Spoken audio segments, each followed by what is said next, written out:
Assalamualaikum. Perkenalkan, nama aku Erni Sukaisi dengan NIM 251011238, program studi akuntansi S1 Universitas Pamulang.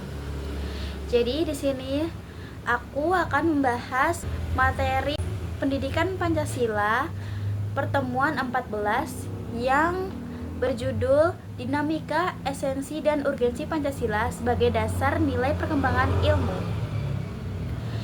Tujuan pembelajaran yang akan dicapai itu yang pertama, menjelaskan dinamika dan tantangan Pancasila. Yang kedua, menjelaskan esensi Pancasila sebagai dasar nilai pengembangan ilmu.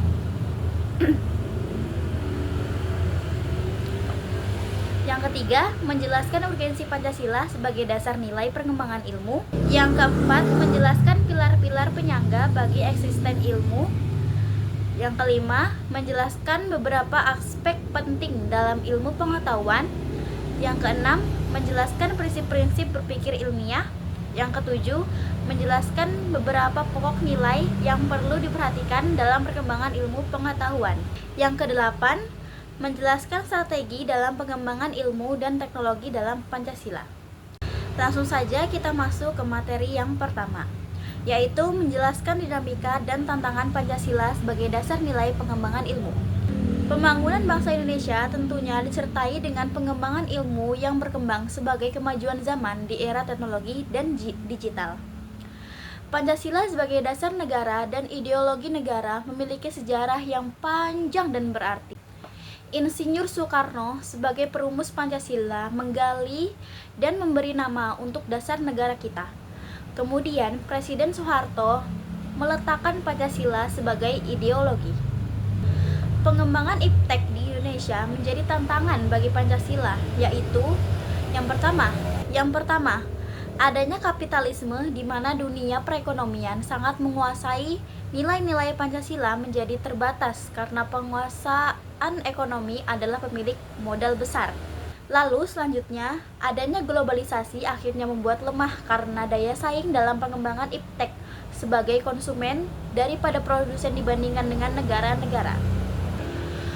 Faktor-faktor yang mempengaruhi kemajuan iptek terhadap NKRI yaitu yang pertama, arus globalisasi membuka peluang masuknya budaya baru ke dalam suatu negara. Yang kedua, munculnya penemuan baru dan teori-teori baru. Yang ketiga, gaya hidup instan atau mudah. Yang keempat, peran pemerintah lewat setiap kebijakan terkait pengembangan iptek. 5. Munculnya kaum-kaum moderis yang berintelek dan terampil. Penyalahgunaan iptek akan mengancam eksistensi hidup manusia dari masa ke masa. Untuk menangkal berbagai kemungkinan negatif perkembangan iptek, salah satunya adalah Pancasila. Kesaktian Pancasila tidak hanya sebatas sebagai dasar negara, pedoman hidup, dan pemersatu bagi bangsa Indonesia, tetapi juga dijadikan sebagai bintang penuntun dalam segala aspek kehidupan, termasuk pengembangan iptek. Lalu materi yang selanjutnya yaitu menjelaskan esensi Pancasila sebagai dasar nilai pengembangan ilmu. Penjelasan sila pertama yaitu ketuhanan yang Maha Esa menjelaskan bahwa manusia harus paham tentang keberadaannya di dunia.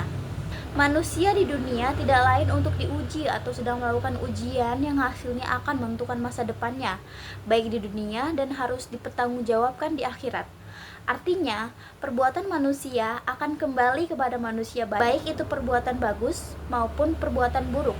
Oleh karenanya, dalam memaknai dan memahami praktis nilai pertama adalah manusia harus melakukan sesuatu yang mulia, baik, dan bermanfaat untuk orang lain.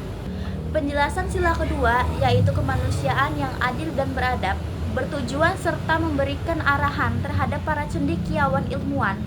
Maksud kemanusiaan yang adil dan beradab adalah memposisikan manusia sesuai dengan kodratnya, yaitu memberikan dan menghormati hak-hak mereka, memberikan kebebasan dan keleluasaan kepada mereka, dan dalam memahami kodrat manusia, keberadaan manusia sebagai makhluk individu yang tidak lepas dengan orang lain merupakan bentuk keseimbangan hidup sebagai makhluk Tuhan yang paling sempurna di antara makhluk-makhluk yang lain. Lalu selanjutnya penjelasan sila ketiga, yaitu Persatuan Indonesia. Dalam melihat pesan sila ketiga ini adalah demi menciptakan kelangsungan hidup masyarakat bangsa Indonesia, maka jangan sekali-sekali membuat jarak antara satu dengan yang lainnya. Sila keempat, kerakyatan yang dipimpin oleh hikmat kebijaksanaan dalam permusyawaratan perwakilan memberikan arahan kepada kerakyatan. Artinya, pembentukan negara adalah oleh rakyat dan semuanya ditunjukkan dan dijalankan oleh rakyat. Pada sila keempat, mengajarkan bagaimana mengolah manajemen baik tingkat nasional maupun daerah, di mana pengambilan keputusan harus dilandasi musyawarah, mufakat, dengan melibatkan semua pihak untuk mendapatkan hasil yang baik. Sila kelima, keadilan sosial bagi seluruh rakyat Indonesia memberikan arahan tidak terjadi adanya pemisah kesejahteraan rakyat.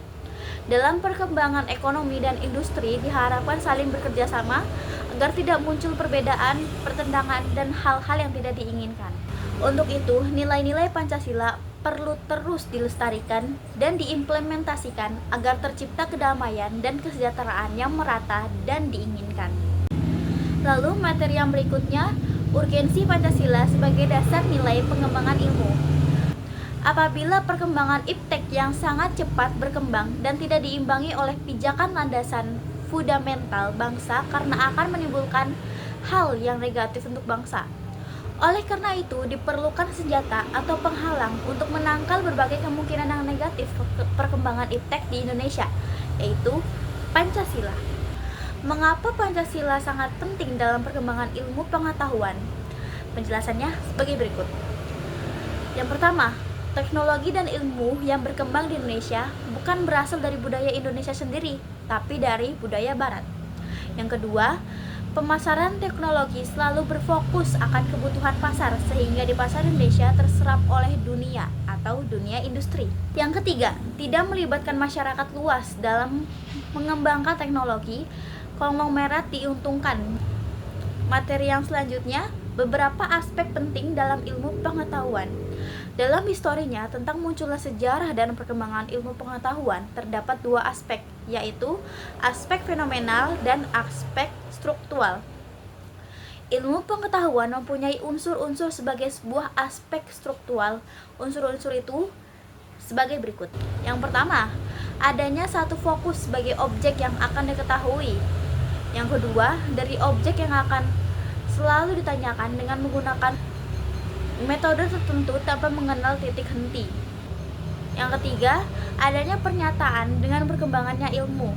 Pengetahuan akan disertai dengan munculnya masalah baru yang nantinya akan menjadi sebuah pertanyaan. Yang keempat, munculnya suatu alasan dan motivasi untuk selalu mempertanyakan.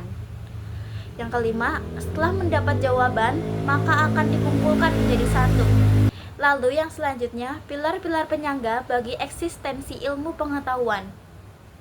Yang pertama, pilar ontologi, yaitu selalu menyangkut problematika tentang keberadaan atau eksistensi, dibagi menjadi dua. Yang pertama itu dari aspek kualitas, dibagi menjadi dua. Yang pertama itu dari aspek kuantitas, yang kedua dari aspek kualitas. Lalu yang selanjutnya itu pilar epistemologi, yaitu selalu berkaitan dengan problematika sumber-sumber pengetahuan dan kebenaran, kriteria kebenaran, proses sarana dan prasarana, dasar-dasar, sistem strategi, prosedur atau cara memperoleh hakikat kebenaran. Sedangkan pengalaman dari praktek epistemologis dapat memberikan sumbangsih layaknya ada beberapa hal berikut ini. Yang pertama, sarana legitimasi bagi ilmu atau menemukan keabsahan disiplin ilmu tertentu. Yang kedua, memberikan kerangka acuan metodologis pengembangan ilmu. Yang ketiga, mengembangkan keterampilan proses. Yang keempat, mengembangkan daya kreatif dan inovatif. Lalu yang selanjutnya ada pilar eksiologi. Keberadaan manusia sebagai makhluk yang mempunyai potensi untuk berubah, selalu menemukan problematika dalam hidup, baik berhubungan dengan nilai yang berkaitan dengan moral, etis, dan religius dalam setiap temuan, implementasi, dan inovasi ilmu. Lanjut ke materi berikutnya, yaitu prinsip-prinsip berpikir ilmiah.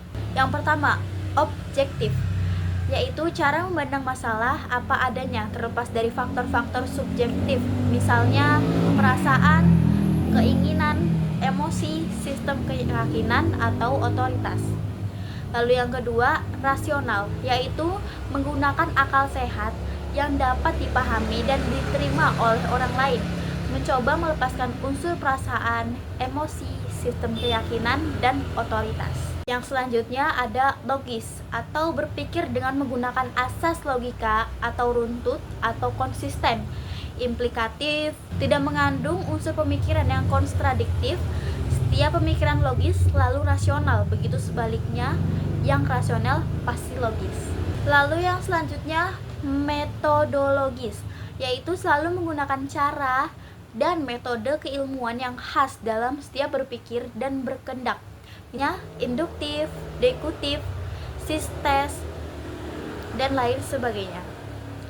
Lalu ada sistematis, yaitu setiap cara berpikir dan bertindak menggunakan tahapan langkah prioritas yang jelas dan saling terkait satu sama lain, memiliki target dan arah tujuan yang jelas. Materi yang selanjutnya yaitu beberapa pokok nilai yang perlu diperhatikan dalam pengembangan ilmu pengetahuan dan teknologi. Setidaknya dapat dilihat dari 4 pokok agar ilmu pengetahuan dan teknologi dapat berkembang dengan baik. Yang pertama, pokok implementasi, hak asasi manusia yang merupakan asas hukum, yaitu untuk menjalin kelayakan hidup manusia.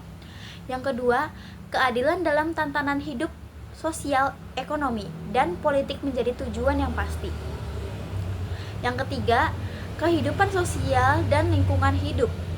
Yang keempat, manusia sebagai nilai pribadi atau individu. Lalu materi yang terakhir yaitu Pancasila sebagai dasar nilai strategi pengembangan ilmu pengetahuan dan teknologi. Manusia adalah subjek dan objek ilmu pengetahuan. Selagi manusia dapat memfungsikan akalnya dengan benar dan baik, maka ilmu pengetahuan akan mengalami sebuah pembaruan dengan bergulirnya waktu. Pancasila merupakan satu-satunya dasar yang harus dijadikan nilai atau sumber pengembangan pengetahuan dan teknologi masyarakat Indonesia, sebab adanya Pancasila merupakan bentuk konkret perwujudan dan pelestarian budaya Indonesia. Pancasila sebagai nilai dasar pengembangan ilmu pengetahuan masyarakat Indonesia merupakan hukum paten yang harus dijadikan pijakan bagi masyarakat.